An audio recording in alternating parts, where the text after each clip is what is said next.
win-loss, win-loss thing is ridiculous at this point. I think it's been going on for like 10 matches or something. Yeah, 10 matches. This is insane. There has to be something else going on here. But of course, it has to be up against Nongshim.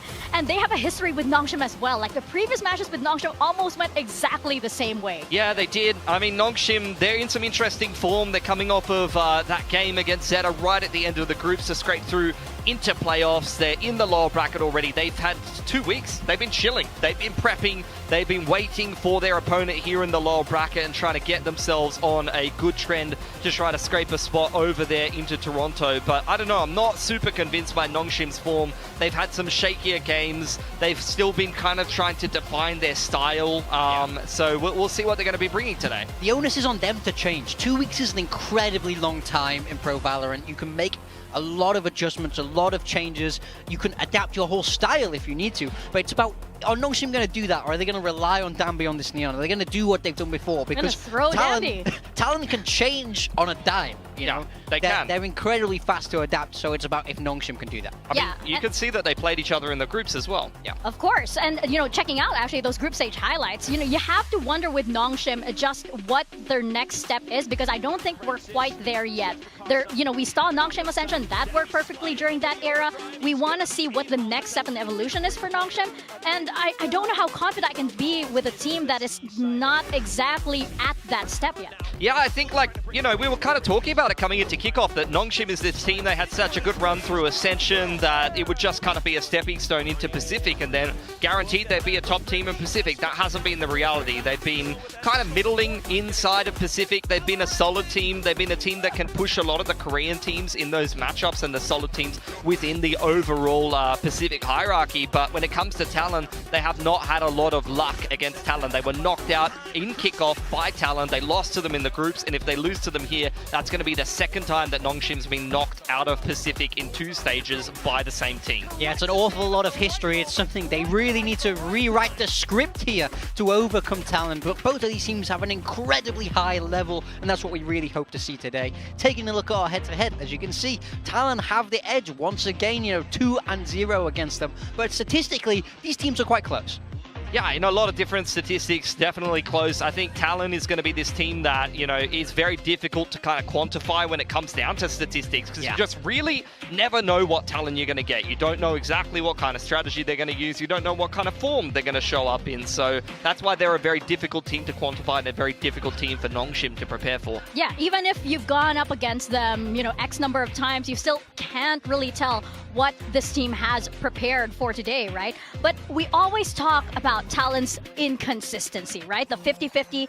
And even Frost said in one of the press conferences, does Talon always need some kind of miracle in order to win? Because granted, they do have Nongshim's number, but did they already use that miracle card, I guess, against T1? That's a big question, right? I mean, maybe. This is the thing with Talon, where I think I've actually predicted almost every single Talon game wrong for like the last 10 games, because they win and I'm like, they finally got it. They look great. They're going to win next week. Welcome to the life of a talent. and then they lose, and the next week I'm like, yeah, they looked terrible last week. There's no way they bounce back. Then they bounce back. So this team is so flip-floppy, but when they're on, they're so on. I think they have so much potential. They shoot so hard. This is the life of talent esports. Yeah, okay, sucks. this is the life of being on this team. I just want to get it right. I'm telling you, it's not hard though. Like, did they win or lose last? That's all you need to know. Like, British guy can't even read the tea leaves, brother. Like, come on. Well, I think we need to read like the, I don't know, like the veggies at the bottom of like the Nongshim kind of cup at this point in time. Never given that a go. Have you never done that? No. Oh. You don't drink the broth from the noodles? I mean, it's great. It's great. Sacrilege. Sacrilege. I won't say anything. I won't say anything. No, we're going to talk about the math vetoes instead. Okay, so Split getting taken out there by Talon. I mean, that has been a pick a lot of the time for Nongshim. It's interesting to see that go out so early. Fracture, a bit of a respect ban. I think that the Fracture comp that you're seeing at the moment for Talon is super, super strong. That Waylay is something that a lot of teams are respect banning out. And then Talon just goes ahead and picks Haven after they got slapped doing this literally in the last series. They went 5-13 when they they picked it against Nongshim last time. So look, since then they've changed comp. Yeah, so when we previously saw them play against Nongshim, they were running that double duelist, right? They were running Yoru, they were running ISO.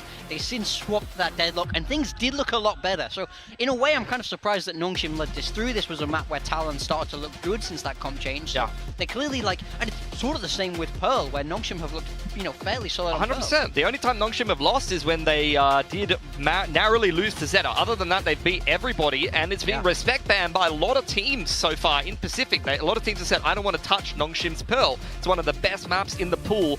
Ascent as the decider, before we go into more detail here at Haven, is one that I have no idea what to think about, because both of these teams struggled on Ascent the last times they played it. I mean, with Haven, we do have, Talon saying that they had a lot of the breakthroughs, previously. So now that they are up against Nongshim again on this map, I feel like they're going to perform a lot better.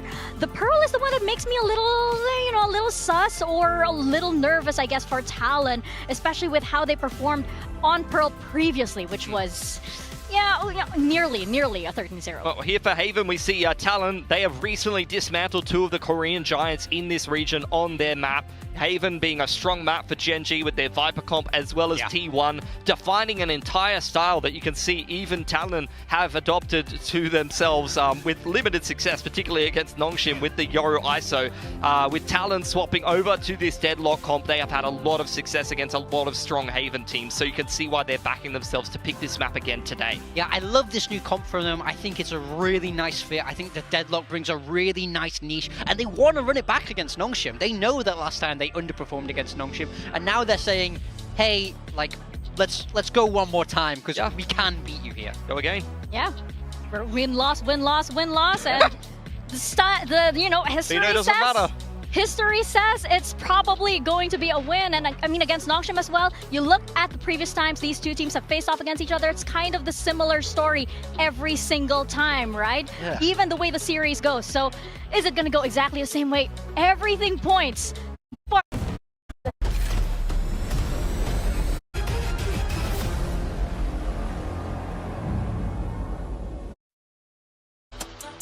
Talon. Expect the unexpected whenever it comes to Talon Esports. They are the team that dares to do what few will, and maybe against a familiar opponent, they'll get even bolder. The last time Talon went up against... Take some further information,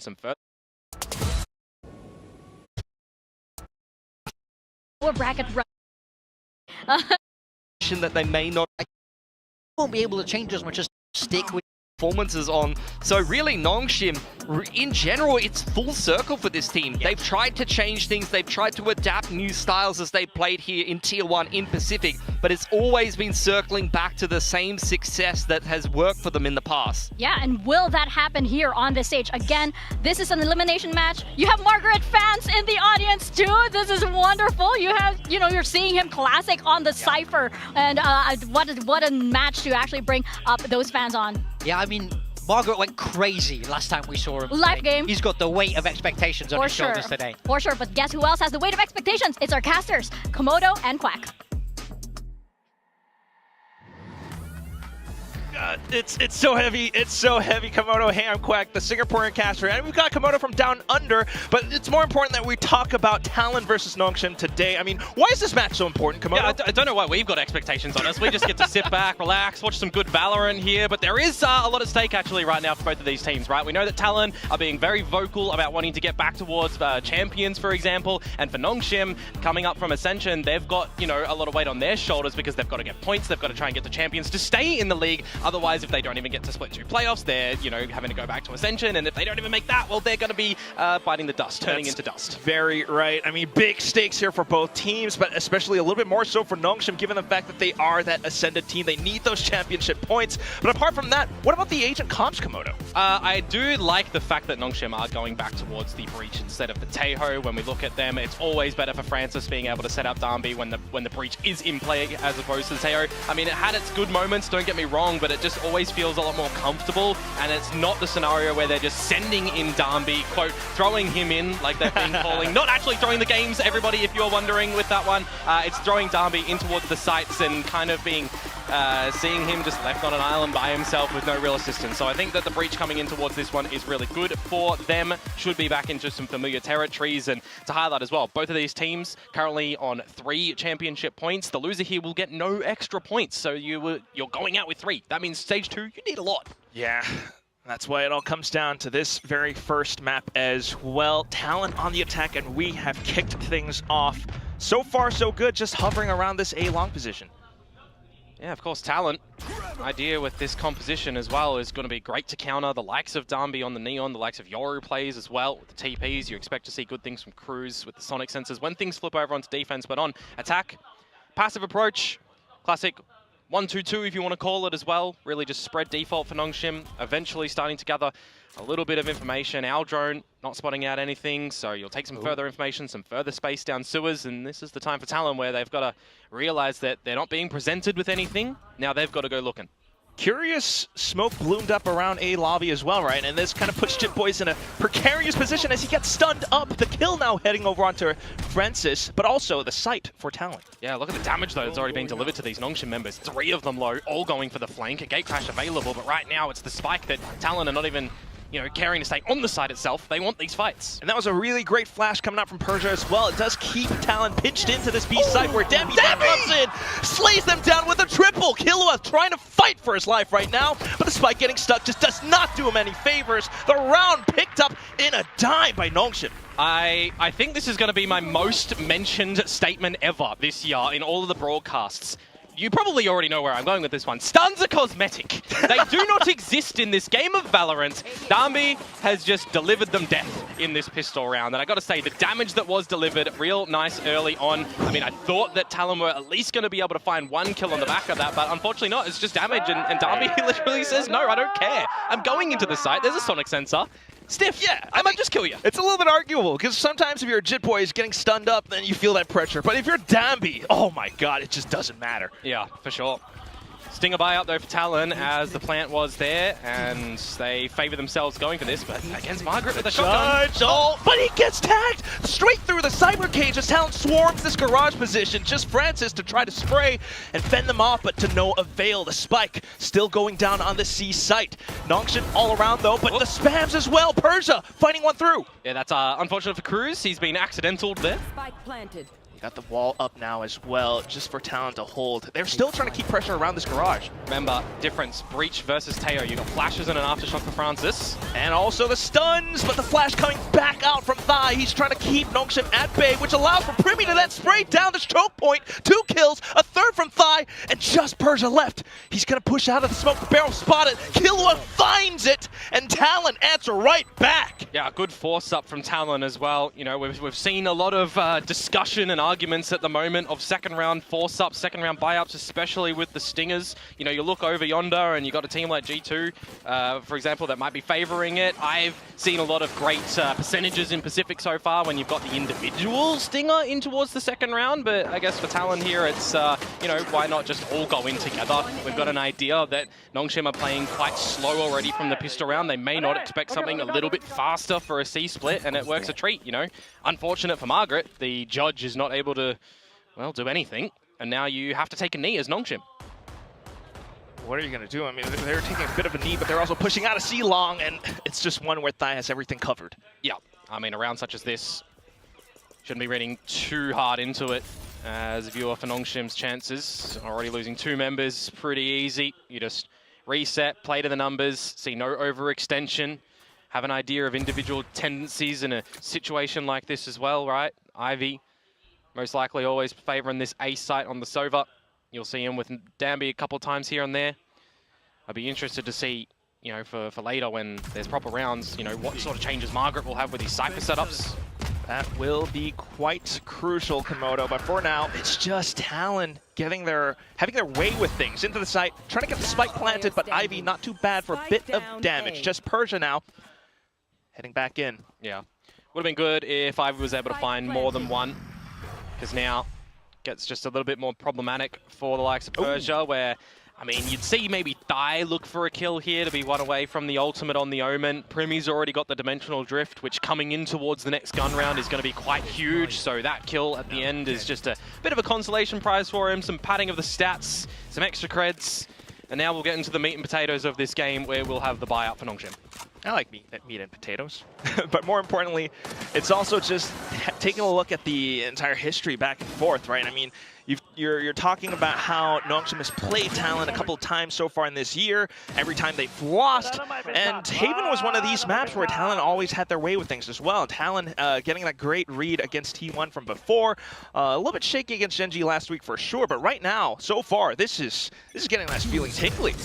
Yeah, immediately, right now, this will tickle you a little bit if you are Nongshim potentially, when you've got a Dimensional Drift going your way in middle. Oh, it works out, but it's immediately back, and that was the kill that Darnby needed. The fact that Jitboys gets 2 here turns things a little bit upside down for Nongshim, but maybe, just maybe, Margaret and Ivy can bring it back. Hey, a little bit too early into the peak of B site, but it also kind of alleviates pressure onto A for then the spike to get delivered over. Primi, though, looking for the 1v1s, and he takes them. Just Margaret left. He's been having a great game for the recent matches, but right now, 1v2, can he live up to these expectations? Kind of walks into the crosshairs, that one.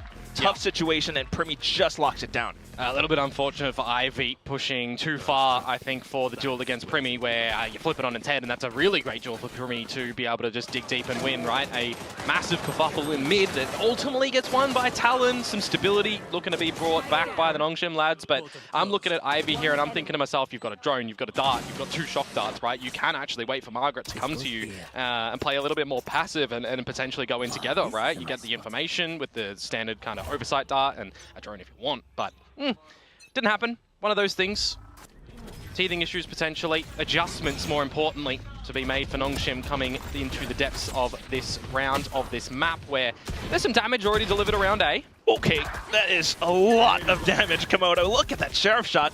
Good spams coming through for Talon as well, just to keep Nongshim away. Dambi pops the overdrive. I don't know if they recognize that he can get through this one, but he has to be shifted here. He has to be silent. Snuck over, and he's slowly creeping up from behind. You still have Jitboys just hovering around the bottom of window, just in case, maybe. Talon, though, already in towards garage, creating some pressure, pulling rotations over onto the C site. And here comes Dambi. Overdrive might have expired, but he's still got that Sheriff, and he's good for 1. Jitboys trades right back. Yeah, but you got to remember, Ivy is gone as well. And now with the neural theft, that's all the information that Talon need to book it towards the A site. However, they will be met by Persia there nice and early. Disrespect this smoke and look for the lurk of Primi. It's decent timing, though, but that Gravnet still landing the shot square on. Killua to trade right back as well. And then for Primi on this lurk position, just completely cutting off rotations. Margaret left, and this is not a scenario where you want to find yourself in. Nope, this would definitely be a doom spot for Margaret. If he can potentially even pick up a rifle here, you'd just be looking to save that in towards the next round as well, because you're not going to tickle the economy of Talon really whatsoever here. Again, building up some better things, getting closer towards some of these ultimates. Thais picked up his. Cruz is one away from the annihilation. You set yourselves up in a post plant like that, and it's going to be pretty good for Talon. They've already been showcasing early and mid-rounds. Decisioning is looking good, and the pace that they're changing up on this attacking side. This is sort of the scenario where I'm thinking to myself, you might need actually some early coach intervention from Nongshim. Quite possibly. I mean, this is several rounds now where Nongshim have been caught with their hands down. You know, they're not keeping their guard up.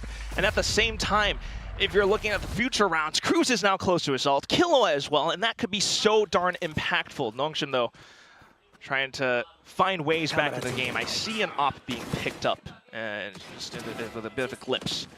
Yeah, I think when you're looking towards them, they need to do something a little bit different, right? Getting an operator out, if you can put them on the proper line, and I think right now, if you're able to remove the likes of Primi, who's multi-fragging up a storm, right? Finding some great duels here, feeling confident. There we go. I think that's going to be, you know, a step in the right direction. But as I was just talking about, right, you probably are looking for an early timeout here for Nongshim to settle some nerves, get some great ideas, because I'm looking in towards this veto scenario as well, and I'm thinking and I'm agreeing with what Pearl's saying. It's like the fact that Pearl is snuck in towards this veto should be a massive boon for Nongshim. But the fact that Haven comes in towards this one as well, when we're looking at Talon having some hit and miss results in the early stages of this year, switching up the comp to incorporate this deadlock and then getting some, you know, quite good results, right? They're looking more positive, quite good, better. You know, not bad. It was the right idea for them to continue on with this comp. So I think if we're looking at the veto, I wouldn't be surprised that you can see an argument go for both of the teams. True.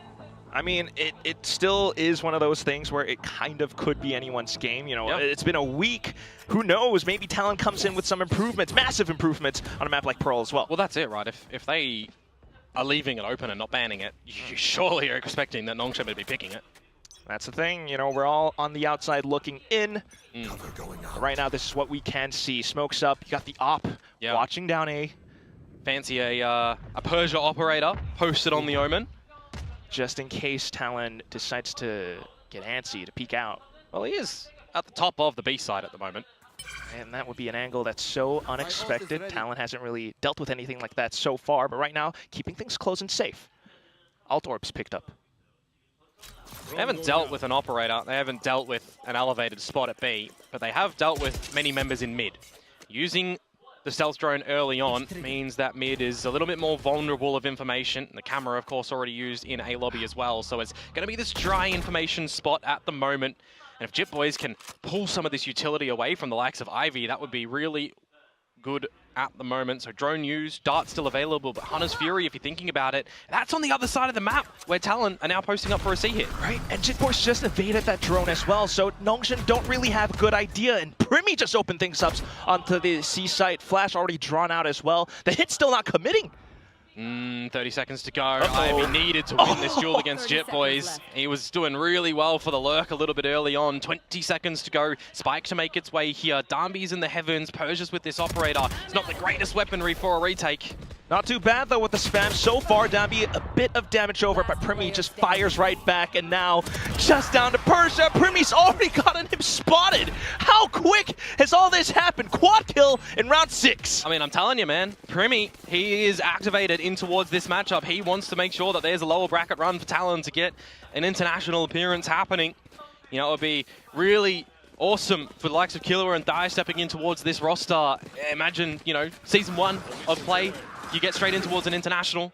I mean, it's a little bit far away, don't get me wrong, but the way that Primi's playing at the moment, he's certainly looking to be doing the lion's share of damage, and that's why I'm talking about needing to remove Primi nice and early. We need to see a way that Nongshim are able to isolate him. I thought the operator might be the right weapon to be able to do so, but it just didn't align that Primi was challenging in through towards mid. Rather unfortunate, and that's why it was such a good call by Cruz to take that round rather slow as well, but this time with the confidence going in a little bit quicker into C. Yeah, Margaret just risking it for the biscuit by himself up through C-Long, trying to get in the cubby with his camera back on site. It makes it quite problematic at the moment for Nongshim when they're in a player deficit.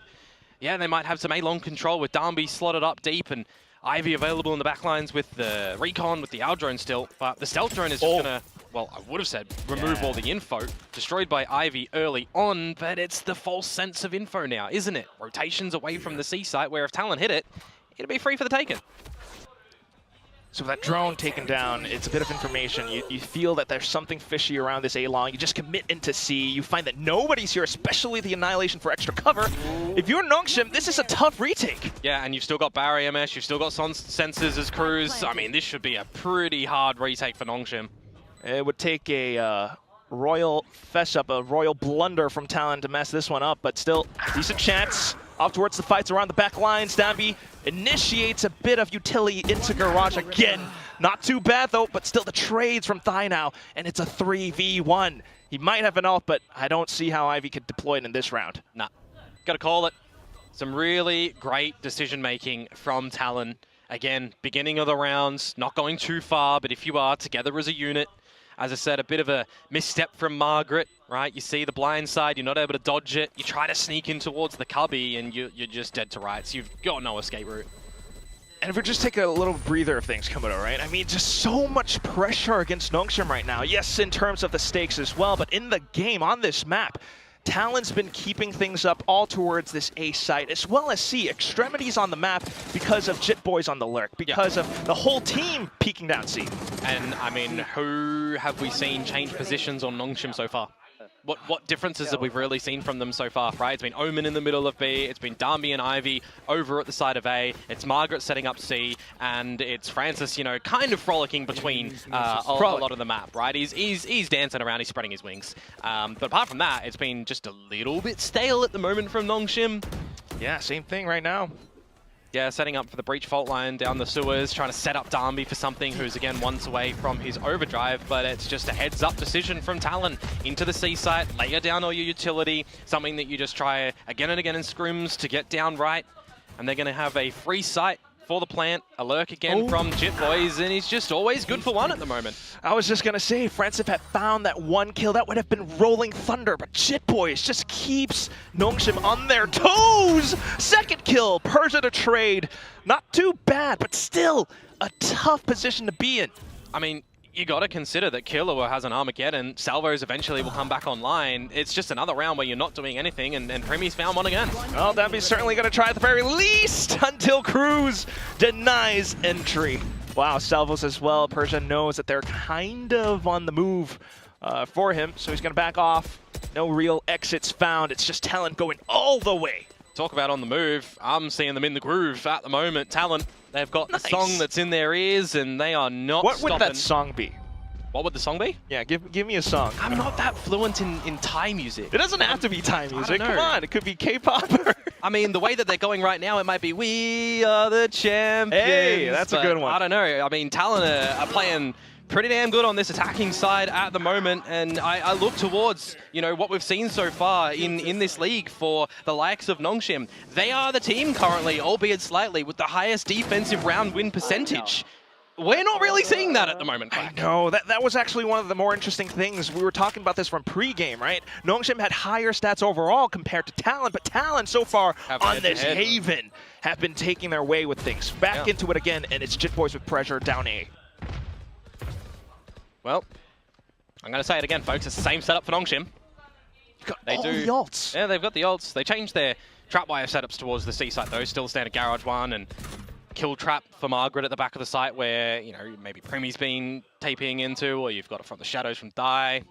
At the moment, though, Dimensional Drift, you know, it definitely could be an angle for Premi to pop that and gather all the info. Slowly. At least to throw the utility down to bait reactions out from Nongshim, if anything. It's good timing, actually, on the dark cover. Spotted out Ivy, and you just found him. Once again, Jit Boys slip through the cage and spots Davi's back as he tried to reposition. Now Thai creates some pressure onto C. If you're Nongshim, where do you rotate? You're not entirely sure. Neural Theft comes in as well, and oh, Killua, don't do it. No. Oh! Another kill. Just Francis left, and you just feel it's like you're down in the dumps. It's timing and understanding at the moment from Talon. No one's really overstepping from them. They're being very patient, aggressive when they need to. The lurks from Jit Boys have been sensational. The timing from Killua there, impeccable. They are kind of just not faltering on this attacking side really at all. Not giving Nongshim a chance to set up for any of these ultimates because they're removing these pieces really early on. I mean, you just look at the positioning and pathing that Jit Boys does around the cage, finding all the information. You can't falter them. You just have to hand it to Talon on this one. I mean, on this Haven map, they've got everything almost perfected. Yeah. And it's just such a beautiful recovery from last week's games. You know, I kind of have to bring that one up. They've read the script. Yes. Talon have read the script at the moment. I'm looking like a fool on my prediction with the way things are going here.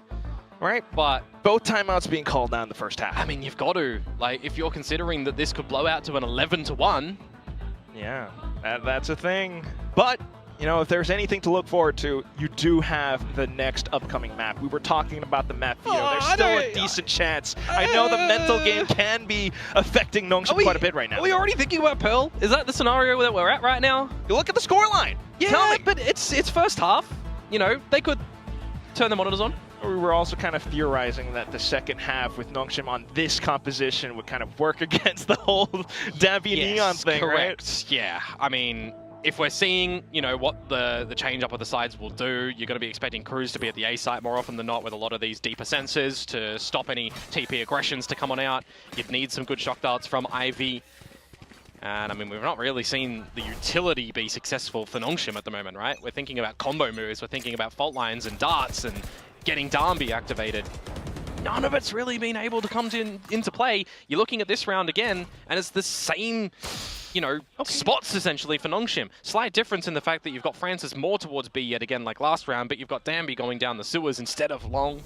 I don't mind it too much. At least they're still trying to work with what they've got, right? Breaking the camera. Yeah, but it's playing into Talon's hands. They're happy to play very passive at the beginning of the round, wait for any oversteps because they're hitting their shots. Their first bullet accuracy in this map so far has been impeccable. And this is about the time in the round. They've used the drone. They see, all right, Ivy's over towards the A side again. Danby's probably going to be here. Speaking of first bullet accuracy, that's all at the hands of Primi as well as Jitboys right now. And both of these players are around this A site. You got 3 from Nongshim though, and they're going to peek into Primi at any point. There it is. Finally, there's an opening frag the way of Nongshim. They've taken down the raid boss in Primi. With 40 seconds to go, you're pivoting to this C site. You're tempting with Margaret. Francis is there. They could deploy a Rolling Thunder with 30 seconds to go to stave off this round. Very good chance for it. Oh, Francis, what's the call though? He's already hovering around site. He's up towards logs right now. Persia finds one down middle. Armageddon rips through as well. And there's the Rolling Thunder. Timing now, 20 seconds left. Yeah, and Dai, of course, no ultim as well, so they are locked in to stay at their C site. Oh boy. All of them holding these grand positions. The call has been made to go for a save instead. Jitboys though, still silently skulking around. Another kill for Margaret. Why not? But oh, Jitboys. Nongshim need the guns, essentially. I mean, they'll have a buy in the next round. They need all that they can get. So 3, the pass mark, I guess you'll say. More importantly for Nongshim, it's the round. But at that point in time, that can even just be like a respect one from Talon. We've taken 8 off you. You can have another one. It'll be fine. Certainly feels that way right now. You got a lot of confidence, but do want to still note that single mistake, you don't want to get too complacent. Nongshim could still mount a bit of a comeback. Right now, though, that's a great recovery and certainly will do wonders for the mental side. 8-4, best half result that Nongshim can hope for, but I think hope is not what we need to rely on. They need to be individually hitting the shots, coming out with a lot of these calls. They've been holding some of these ults in their back pockets for quite a little bit now, wondering when are they going to put themselves in a situation to be able to use them, because Talon aren't giving them space. Talon aren't giving them the light of day. And Talon are just reacting and calling so quickly off of the extremities of the map right now. Back into it again. You can't be missing those shots as Danby. Can't even